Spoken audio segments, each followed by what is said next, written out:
Bonjour à toutes et à tous, chères téléspectatrices et téléspectateurs de Mandarin TV. Bienvenue donc pour ce nouvel épisode de la Table d'Ogre, votre émission de chronique gastronomique sur Mandarin TV.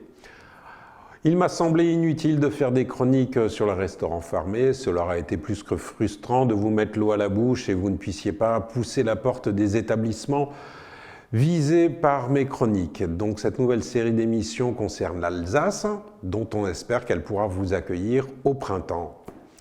Malgré tout ce que vous pouvez entendre sur ce guide, après une visite chez Berlin, on comprend le Michelin. Je me suis dépêché d'écrire cet article avant la publication du nouveau guide et 2021 et ne pas être influencé par le statisme ou la reconquête de l'étoile tant espérée. Évaluer un restaurant au-delà du plaisir d'y dîner est un exercice subjectif qui balance entre ce qu'est véritablement l'assiette et ce que nous sommes, nos souvenirs, nos attentes, nos espoirs, nos a priori. Avec la fourchette des Ducs et Olivier Nasty, Berlin était une étape tant nécessaire qu'enviée. Quelques semaines après ma discussion de fin de repas avec Daniel Baumann et Berlin, je regrette un peu de l'avoir commencé par les quelques mots d'une légère déception. En réalité, le guide Michelin m'avait très honnêtement informé que j'allais dans un 2 étoiles et j'ai eu ce qui était annoncé. Je vous évite le paragraphe banal sur l'institution et l'histoire de la famille, tant le site officiel que Wikipédia sont exhaustifs. L'accueil est évidemment très aimable, d'un professionnalisme logique, mais teinté d'une ambiance amico-familiale que seule une expérience multidécennale est capable de fournir. Un verre de crément, 2 amuse-bouches de Preschkopf d'anguille fumée et un croque-monsieur de truffes noires et comté alternent rusticité et produits de luxe. C'est très bien.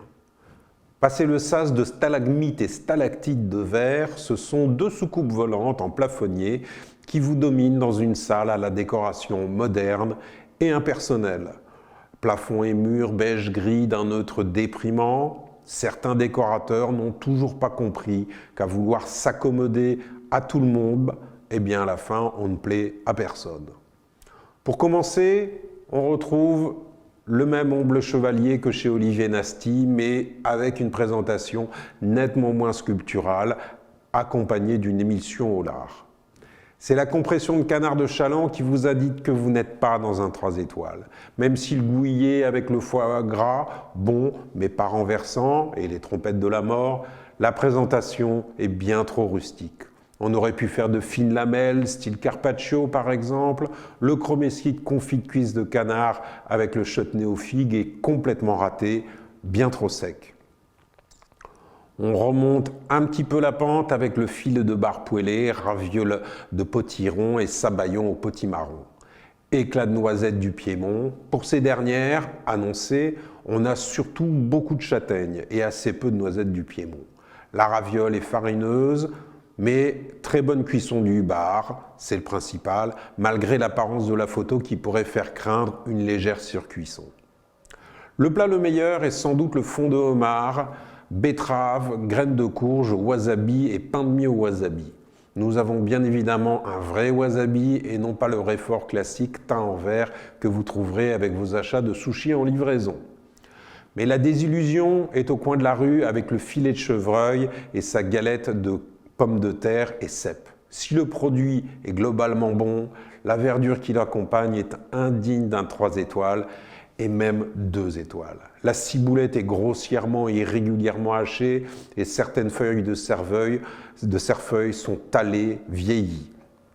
Et elles m'auraient été renvoyées à la figure si j'avais osé les trier aussi mal lors de mon CAP de cuisine.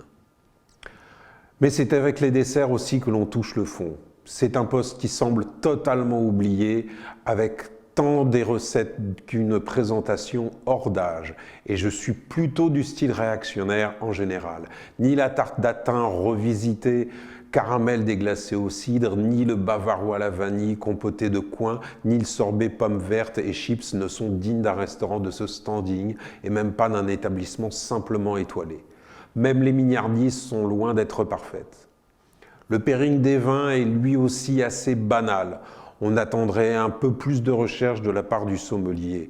Comme énoncé plus haut, le Michelin m'avait prévenu que je n'allais pas dans un restaurant triplement étoilé. Et sur cette pente, je dirais même qu'hormis pause de la Covid, une nouvelle rétrogradation ne sera pas impossible un jour ou l'autre.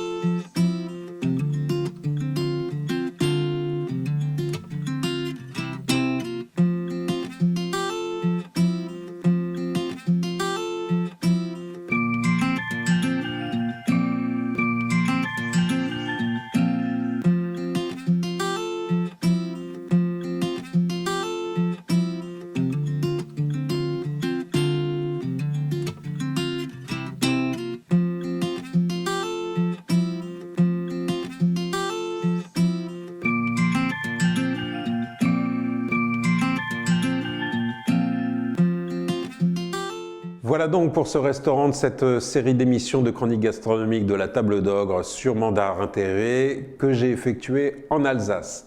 Vous pouvez bien sûr retrouver mes articles en français, en anglais et même certains traduits en chinois. N'hésitez pas à soutenir les restaurateurs proches de chez vous en leur commandant leur spécialité en livraison. La période est difficile, exceptionnelle et chaque geste compte pour soutenir nos restaurateurs. Je vous souhaite une excellente journée et à bientôt pour une prochaine émission. Bonjour chez vous.